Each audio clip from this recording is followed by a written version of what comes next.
We've been honored by our guest speaker here today to share her experience about the topic. So please give her a big round of applause, Miss Gaelle Bovy.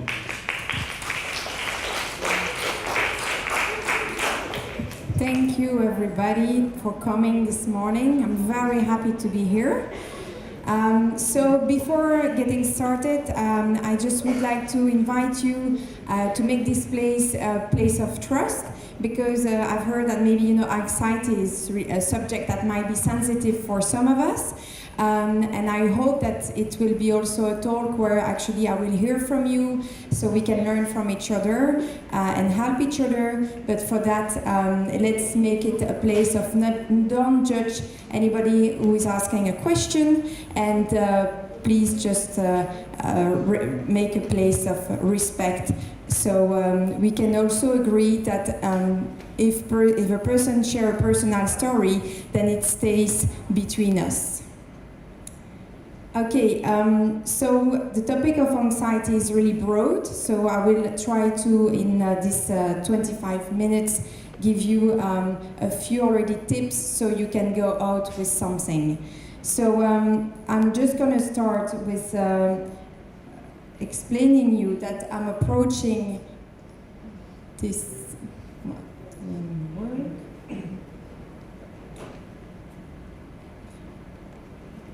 I'm going to be approaching the topics from a perspective of someone who has been working in human resource, so in companies with leaders. And actually what I've been noticing is, very commonly people are suffering from stress and anxiety, and it really prevents them from being at their best as a person. So anybody can experience anxiety, and me, I will approach it with my knowledge of actually talent management, of coaching, of neuroscience, and well-being. So I also want to tell you that if, for example, you think that you're experiencing anxiety on a very high level, and that it's becoming actually really painful in your life, and you're experiencing depression, then the best person to consult will be more your physician or a psychologist. Okay, I would like to ask you to think about the last time where you felt anxious, and to think about what was the reason behind. Has anybody wants to share, a reason? You can say just one word if you want.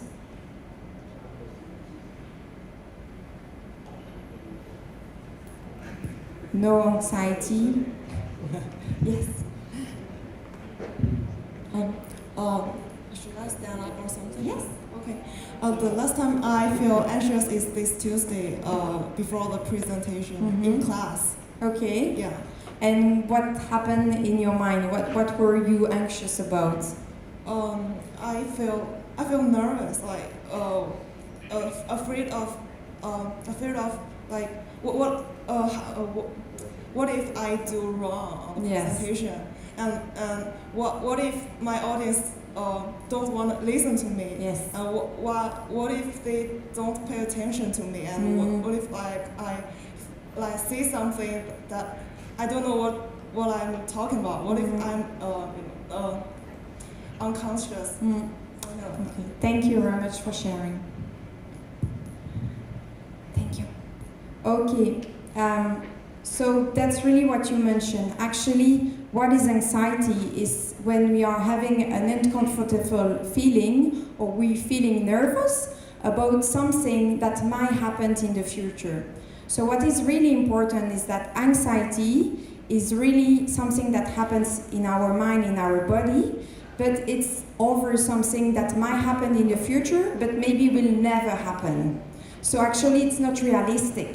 It's just our mind that is coming with this thought. And that's the big difference with fear, because when we're experiencing fear, it's because there is a threat.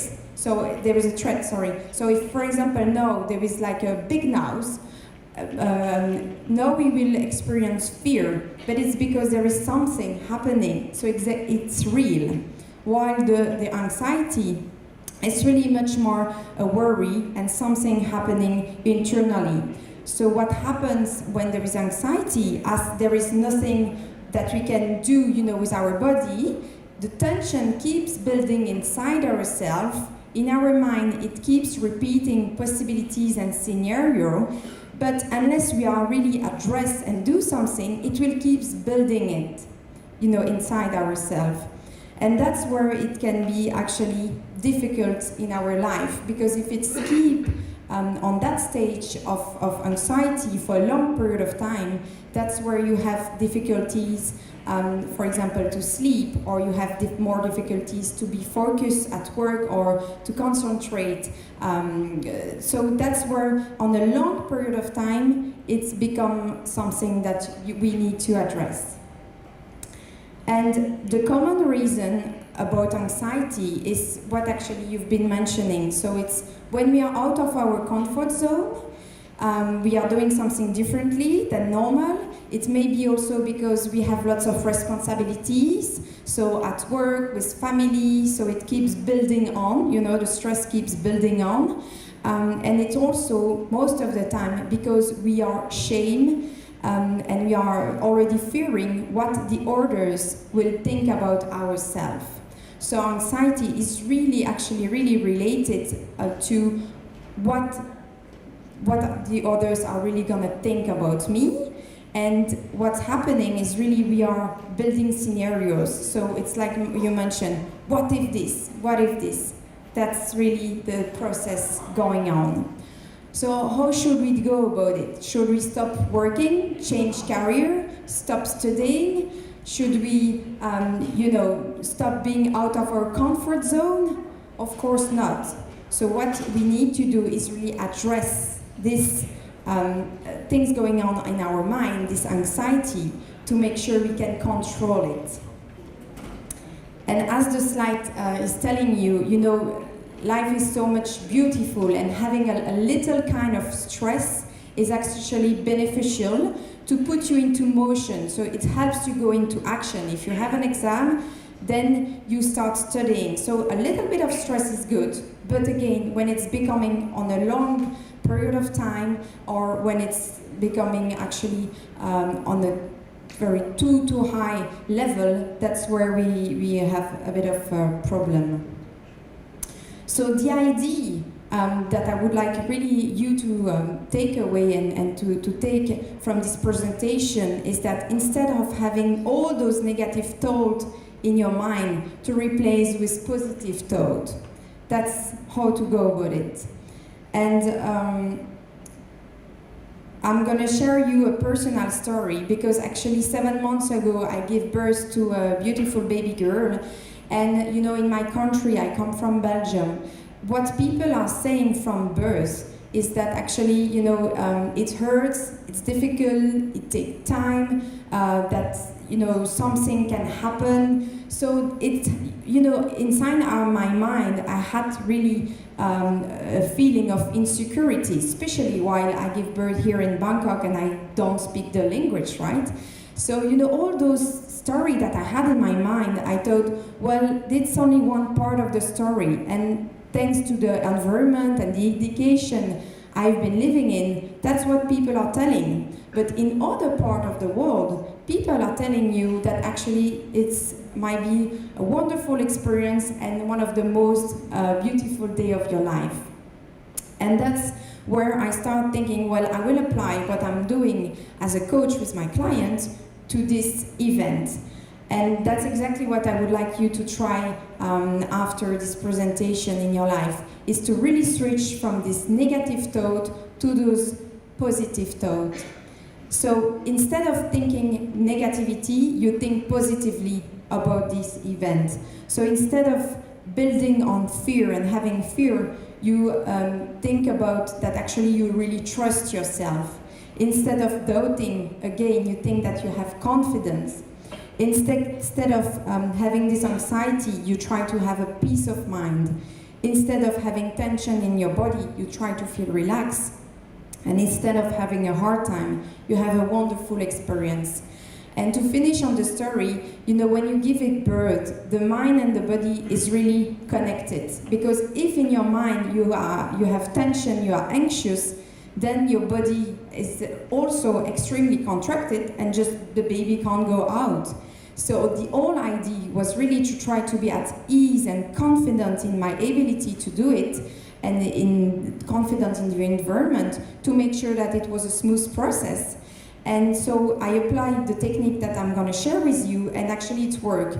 I had a very beautiful bird. It was indeed one of the best day of my life, and it was smooth. So I think really it's the key is what you focus on becomes really the reality. So if you focus on the negativity, the negativity is really taking more space in your life, and you act in a way that it matches what you are already expecting. So the learnings that I have to share with you is really think about that. You need to prime yourself on a daily basis to make sure that you think positively. And if you think positively, then most likely the positive outcome will come up. Second learnings is that we have two types of communication. I call it the internal communication and the external communication. The internal communication is the one that we are having with ourselves, the one that we have in our mind. And the external is the one that we have with the outside world. And you would be amazed to know that research shows that on a daily basis, we have about 60,000 thoughts on a daily basis, 60,000 thoughts. Guess how many percent of them are negative thoughts? Can you give me a number? 80. Yes, okay. So 80%, the question of negative one, yes, indeed, 80% are negative one. And how many of them are the same of the last day? Maybe you know? Okay, so it's 95% are the same as the previous day. So think about that. On a daily basis, if 80% of our thoughts are negative, and it's the same of the last day, how powerful it is on our life. So that's why, again, taking the other perspective and try to really control our thoughts will really help you on a daily basis, day after day, to make sure that you're feeling more confident, less anxious, and less stressed. And the third learnings that I wanted to share is, most of the time, the thought that we are having in our mind, it's not really us thinking. The thoughts are coming from our environment, are from our education. But when you think about yourself, oh, I missed that, I'm not good enough. Is it really true that you're not good enough? No, it's because you start to believe things like that because maybe at a certain moment of your life, a person was a bit hard with you and you start diminish yourself. Or because of our education, we tend to think we need to act in a certain way. So if we don't act in the way that others are expecting, then we tend to diminish ourselves and start being hard with ourselves. So keep in mind this idea about that we are all wearing glass, and the glass could be our education, our environment. So it's all kind of glass that we need to identify and to make sure that is it really the things that I believe is the truth for my life and for me, or is it maybe the glass that belongs to someone else and I don't let this define me. Okay, now I'm gonna share with you a few tips about how to actually really try to overcome anxiety. So what I suggest to do is really to try to prime yourself on a daily basis. Because, if you experience stress and anxiety, you can't just, before the presentation, for example, or before the meeting, just apply a few of the tricks and then suddenly master it and don't experience stress during the meeting. It doesn't work like that. It's like a muscle that you need to train, and when you require this muscle, then it's ready and you can really use it. So think about that on a daily basis. You know, the most successful people in the world, they all prime themselves in the morning. It means they are preparing themselves mentally and physically to make sure they can go through the day and face the challenge that they have to face, you know, with the most positive and strong approach. So if you think, for example, Barack Obama in the morning, he used to train himself and to go to do sports every morning.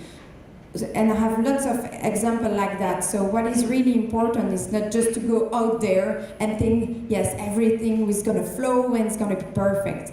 We need to make sure that in the morning we set an intention and we building on this positivity mindset. So the thing that I'm going to share could be valid for your next meeting, your next stressful event, or the next exam. So you could apply to all of them. The first things that is very important is to disconnect. You know, we are living in a world where we are all the time connected to our phone, to our emails. So, of course, technology are amazing and I use them on a daily basis, but it's you know, how can you actually be at your best when you are at a moment during the day where you have notification on your phone, like you have 10 of them, you have new emails popping up in your email box, you have a friend calling you and say, oh, I need to, can you help me with that? And at the same time, you were supposed to work on a big project that require all your attention. I mean, it's just not possible to focus and to be creative and to produce something in that condition. So all those technologies are actually reinforcing the stress level. And you know, I will share with you, it's even tricky because those notifications, it gives us instant gratification. So we are all excited to receive those, you know, those WhatsApp, and we want to, first thing we want to do is answer them. But it's not actually very good for us, and we can't, and then again, it's just building more stress. So my advice would be to put your phone, to leave your phone out of your bedroom. So how many of you are sleeping with your phone just next to you? Okay, so this is the first thing I really that you could try to right away is just make sure you buy an alarm clock first, and then you leave your phone out of your bedroom and you put it on a airplane mode. So it means you don't hear all these notifications, because your brain needs to have time where the brain is at peace and in a calm and a silent environment. So if you're constantly looking at your screen, hearing things, then you can't really have a deep and a good quality of sleep. So first things. Second thing that you can do is make sure you check your emails only a few days per day. So you're not obliged to check your emails you know, every hour, because again, it will disturb you from the task that you wanted to do, but you can choose to check, for example, 3 or 4 times a day. So finding just a way to unplug yourself it will already help you to manage your stress level. Second thing is mindfulness. Have you ever heard of meditation, mindfulness, I guess? Yes? Okay. Well, it's a very simple concept and idea. Look at this person. He's, you know, walking with his dogs, for example, let's say in a forest. You have 2 options. Either you're busy in your thought and you think about all your to-do list and the things that you need to do while you're walking. Either you are really in the present moment, you are anchoring yourself in the now, and you just look at the nature where you are. You smell the forest, you smell the trees. Either you can look around and hearing, for example, the birds. So this is how you are really present, and this is how you can really go back in this present moment, and it's really help you to manage your stress. Because as the quote here is saying, the past is an history, the future is a mystery, and the present is a gift. So when we think about the past, of course we could have good memories, but again, most of the time we have regrets. So that's why it keeps building on this negative thought. The future, if we are too much in the future and having this anxiety with the future, then again we're building on that stress. While if you are when you're experiencing stress, to go back in this present moment, thinking, okay, this is now what's happening, this is the truth, you also help you yourself to manage stress. So it's kind of very easy. You try to anchor yourself in the present. You try to really think about how you feel in your body, and you can, for example, observe the room and just anchor yourself back in the now. Okay, the third tips that you can do is repeat affirmation in the morning. So affirmation, it's a positive sentences that you can write down yourself. I'm not going to go too much into details, so if you want to make more research, you can just Google it and you will find very easily. Just the idea with affirmation is to make it stronger. So it helps your brain actually to rewire and to purify your thoughts. So instead of thinking negatively about yourself, you could, for example, write down positive affirmation about yourself. So for example, you can say that I possess the qualities needed to be extremely successful. I have a valuable content to share. I'm a successful coach. So for example, you need to design them for you, of course, and they need to be positive and make sense for you, but you can write them down and then you repeat them, for example, every morning or every evening. You do that for a month and then you can adapt and change. So it's really about, again, removing those negative thoughts about yourself, putting back positive one. Another thing that you can do is start visualizing. So what you can do before, for example, an exam, is that you visualize really the whole process of the exam with the positive outcome.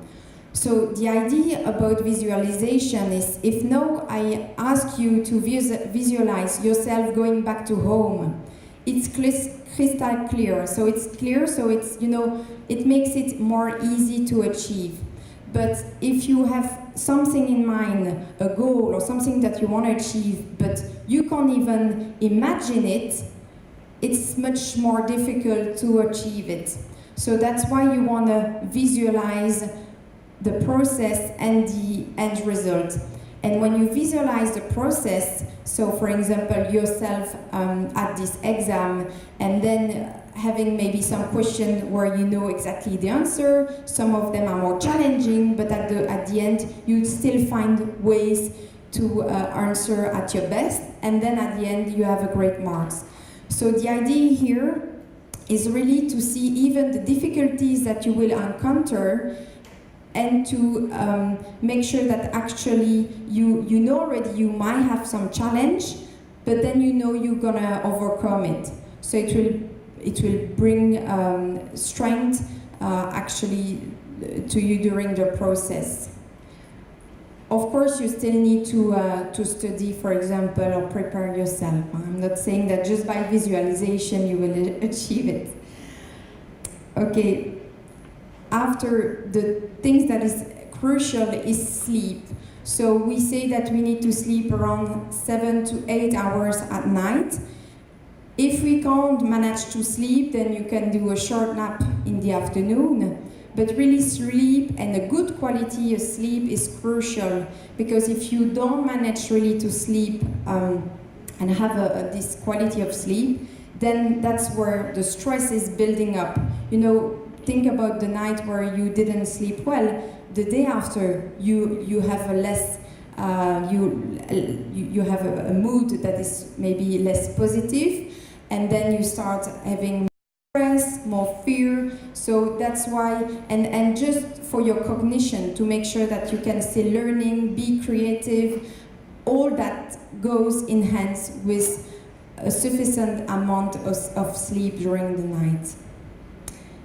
And the last things that I want to share is just move. You know, it's proven that when you're doing sports, it really helps actually with the positive hormones that helps you to again be positive, but also it helps you just to ventilate yourself from all this stress. And it's good if you want to think creatively, just go for a run, do something with your body, move, stop thinking for a while, and then you will see it will for sure help you. So there are lots of other things that you can do to fight against anxiety, but I'm not gonna cover them now. But for example, you have hypnosis, acupuncture. I think in Asia we're really finding quite a lot of tools to help you. So don't hesitate maybe to try one of them, see which one is working the best for you. And if you having some question or you're not sure how to go about it, I would be more than happy to actually help you to find the best way to overcome anxiety. So I hope it was helpful. And again, if you want to contact me, this is my contact details. Thank you very much. Thank you very much. Q&A. Any questions or comments about today or today's speech? Any questions for her, Ms. Gaelle? Comments? Were you anxious this morning? Not that much. No, this was just an Yes. icebreaker, so now I hand back to you. Thank you. Anyone else? I'm very anxious to be MC here, so. Anyone else? But, well, I believe you've learned lots of things from her presentation and the tips. Yeah, upstairs.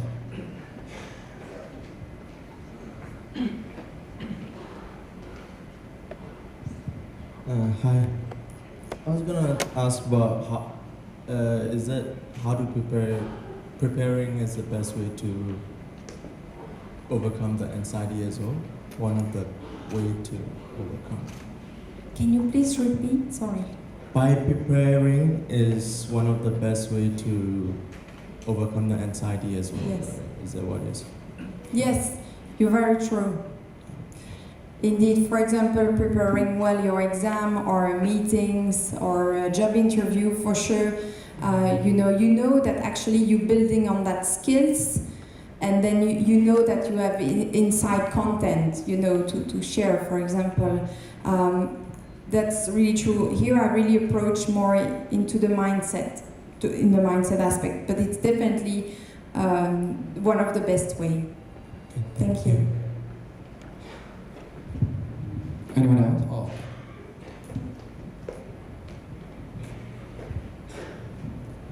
Thank you very much. That's very interesting. I learned quite a few things. Now my question is this. I work with several people, and most of my colleagues, are just like what you said, very stressful and always nervous or anxious about something. But there are also some people who seem to be very positive, or I would say over-optimistic. And they always think the best outcome will result. But actually sometimes it is pretty groundless. So how do you deal with such a situation? How do you make people who are too optimistic to be in my view, a bit more realistic and not to take things for granted and think that everything will be okay. Yes, thank you for asking. Indeed, so the line between being too anxious and being enough anxious or stressed, so you can indeed put yourself in action and already, anticipate what could go wrong, is really thin. So that's why indeed a bit of stress is extremely good. So you put yourself in action and your brain starts to think about, okay, I what are the things I need to do? What should I anticipate it on? But indeed, for some people, so that's where it's still good. And for some people, they are too optimistic. They don't really go into details. And as you mentioned, they just think, well, everything is okay. I think it's also related to one personality trait. Some people are by nature so confident, but also they are seeing things more on a broader level, more helicopter view. So they don't go as much as in detail as others. While the one that are more perfectionist will be the one that are more anxious because they really go into details.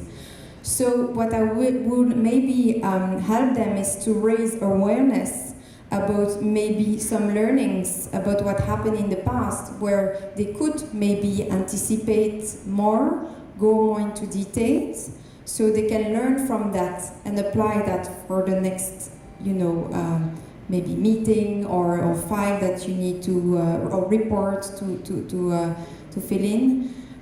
So I think it's about also, in a way, educate them, as a manager, to make sure that they're aware about that, and to make sure that maybe what they could even do is partner with somebody who is actually go really into detail, so they can learn from each other and start complementing and see how others are approaching the situation, if it makes sense.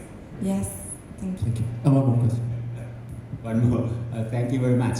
Now, as you said, I think some people by nature they are born like that. Yes. Have you come across people who are just born they don't have self-confidence and they're always nervous about things and they always look at it from a very negative point of view and think that they are hopeless, they cannot overcome the situation, and how do you coach them or how do you get them out of that situation? I think there is several factors. For example, you could be more an introvert person, and then lots of the things in your life that is supposed to be more with external person, it's already stressing you because it's not your natural way of being. And also those people, if they are have more self-doubt, so they're not very secure. Indeed, it's they are in this negative circle, so they are diminishing themselves, and then every situation could go wrong. But again, it's a bit as I mentioned. If you have self-doubt, and those negative thoughts about yourself or about what you expect that's going to happen, for sure that's what's going to happen. Because I'm really 100% sure to say that what we are expecting would be what the reality will be.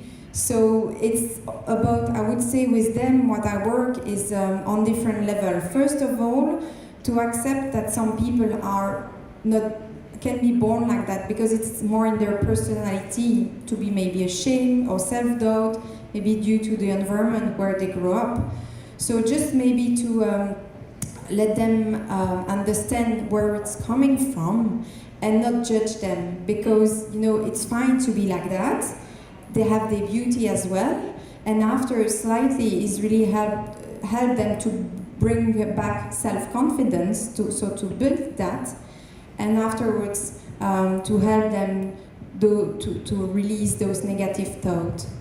And the last thing that I wanted to share is I really believe that we are responsible also for our life or what's our outcome. So some people, because they are like that, they are sort in a victim mode. You know, they keep being this little victim, but it's also up to them to take the responsibility to change their thoughts and to work on their self-confidence. Gaelle, thanks for your talk. I really enjoyed it. You have an interesting topic today in Creative Mornings, anxiety, and you as a coach work with a lot of business people and managers. So from the people you work with, how many percent would you say are anxious? And there are two ways to look at it. Some people who, you could say one group is the people who are anxious and who know that they are anxious and admit it. And how many percent are actually anxious where you feel that they are anxious, but they basically pretend to be confident? That's my question. A very hard one. Okay, to put a percentage would be difficult, but I think we are all experiencing a form of anxiety which is not dramatic. You know, for example, again, when we are out of our comfort zone, we tend to be a bit anxious. So I would say that maybe 99% of the people would be anxious one day of another. What I've been what I know is that women are more anxious because they tend to doubt more about themselves and to be more perfectionist. So it goes hands in hand with more stress and anxiety. And I think what I've seen is that indeed men have more self-confidence.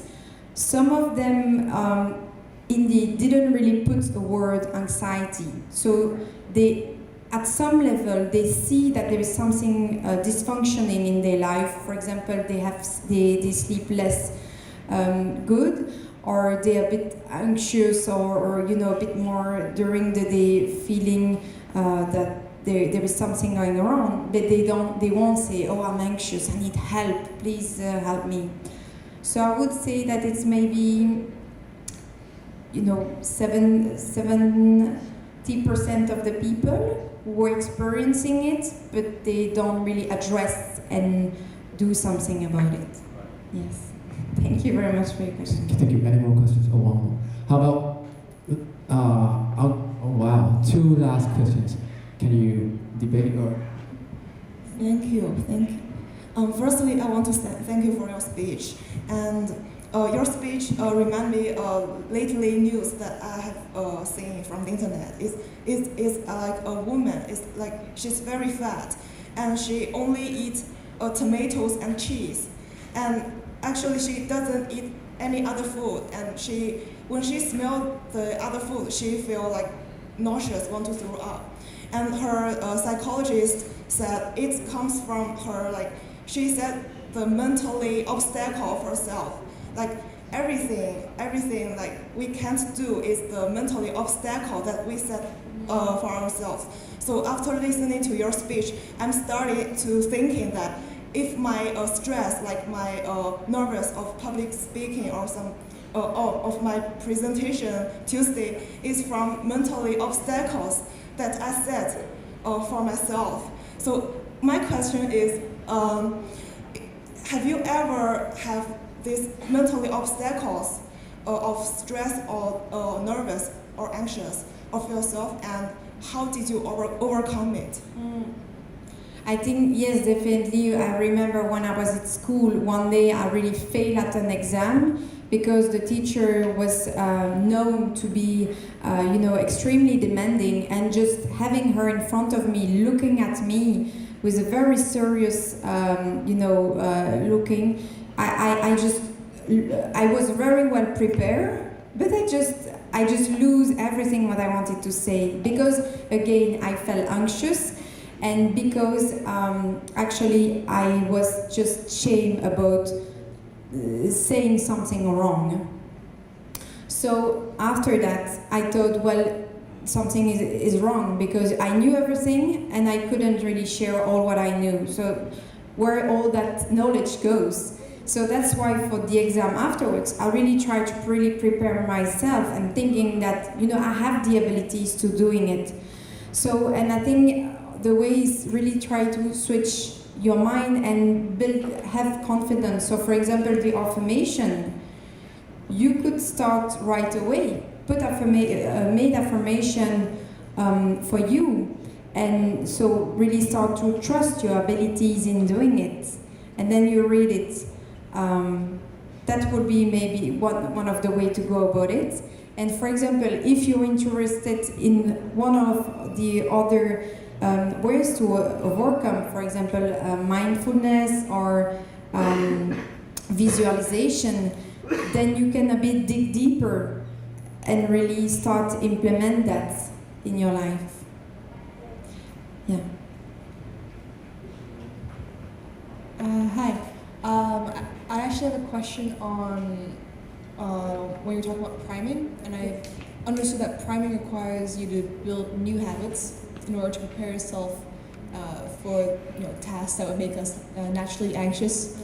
But habits are hard to enforce. So what is really the best way you would help your clients, to motivate them to make these habit change to start priming in the morning? Because for me, definitely, I find it difficult to really create a routine every evening. I still try, but making the motivation to change the habit is hard. So what techniques do you teach your clients to really enforce priming into their habit? So what I would ask yourself is, what makes it important for you to change? Think about, if you don't, what are the things that are so important that you want to do it? If it's not that important, then you won't do it. So just indeed to dig deeper into the motivation. Another question would be how it would change your life. Just think about that. And again, if it's important enough, you have sufficient reason, and you know how it can change your life positively, then maybe you will have a bit more inner motivation to start. I think those, it's really personal, so it's not like one recipe to apply to everybody. You need to find the things that are really working for you. So it's more in the tapping more in the motivation, and maybe making sure that you make your own recipe. So maybe you can build from the things that is already working. So just maybe to share a bit more, for behavior change, you need to start really small. If you think about starting a sport and you, for New Year resolution, you think, I'm gonna go 5 times to the gym, you will maybe do it for 3 weeks, and then your motivation drop, and then you won't change your habits, so you just stop. So you need really to start with something that is enough challenging for you to want to do it, but not too challenging, so you continue doing it on the long term. Once you master those really small routines, for example, doing sports already 2 times per week, then you add up and you build, you make it bigger and you add on the difficulty. Does it answer a bit your question? Right, how about a last question from that gentleman? Thank you. Hi. So I have quite broad question. Like in nowadays they have a lot of like negativity things, such as like when even I take a bus to here, like everyone like and they like the face like to me and be like I don't know how to say like how you control your feeling, like to be always like positivities, and after that like when I feel bad, when I feel sad or negativity, I have to like I heal myself to be normal, to be like in the same of me, like how to make your healing like more short or nothing, like you can change negative into like positive. Yeah, is that good? Yes. Yeah. So the 2 questions, the first question was, can you say it again, the first question?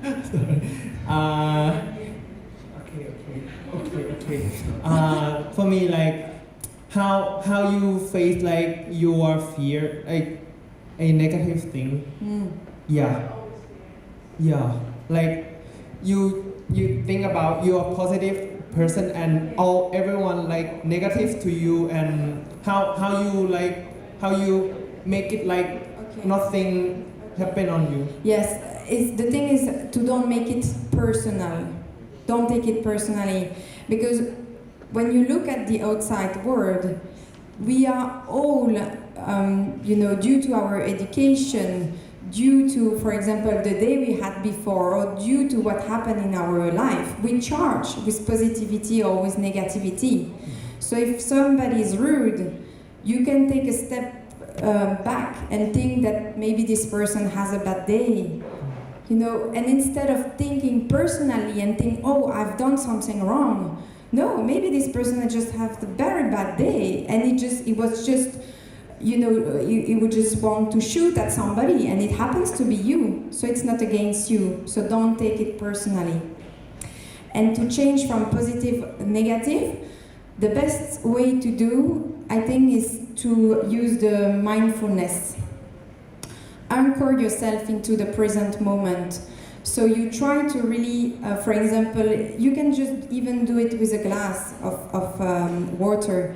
You just try to look at the glass, you drink, you really experience how is the water inside the mouth. So actually the thing is just to go back in the present with your body and to really think about, okay, now let's go back to the now.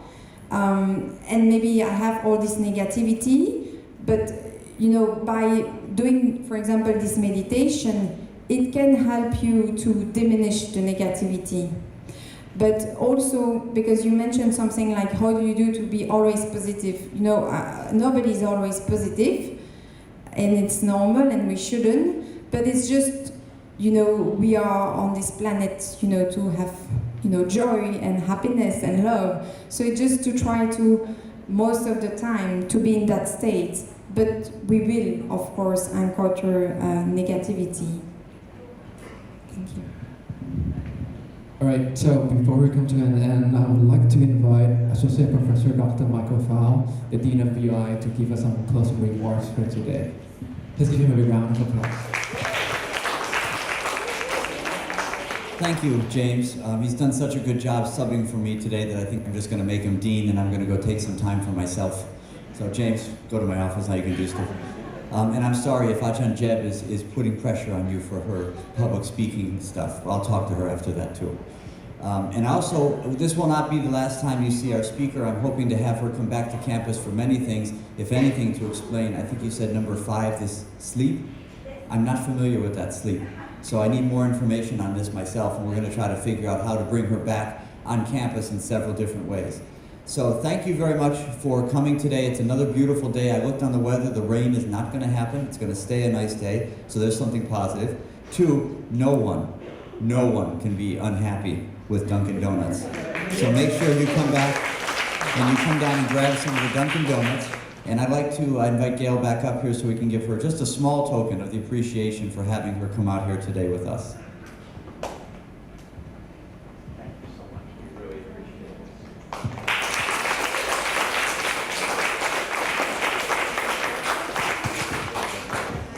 So thank you all for coming. And again, enjoy. Gaelle will be here for a little bit afterward if you want to chat a little more personally. And then I think we'll put her contact information up if you want to take a photo for that to call her later or send her a note. So thank you and have a great weekend. We'll see you on Monday.